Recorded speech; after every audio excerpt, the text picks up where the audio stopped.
Hi guys, welcome to TechTeam channel. Hope you are doing well. In this video, I'm gonna show you how you can change or how you can upload Discord profile picture. So let's go to Discord first. Log into your Discord account.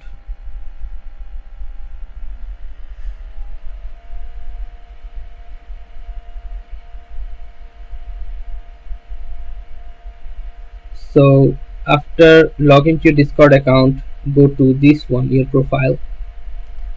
Click on this, and you can see here a pencil icon. Click on this pencil icon. Then you will find here image option, change avatar or image. Click on this. Then if you want to upload GIF, then you can choose from here, or if you want to upload a profile picture or your own picture or anything from your computer, then you can go here, upload image, and choose a file from your computer like this.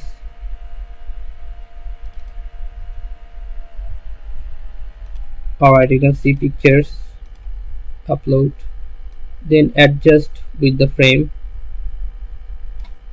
then you can choose apply. After choosing apply, your profile picture is uploaded. Okay guys, so this is how you can change or upload a picture in a profile picture in Discord. So guys, if you find this video helpful, then please give a thumbs up and don't forget to subscribe the channel. Thank you so much for watching the video.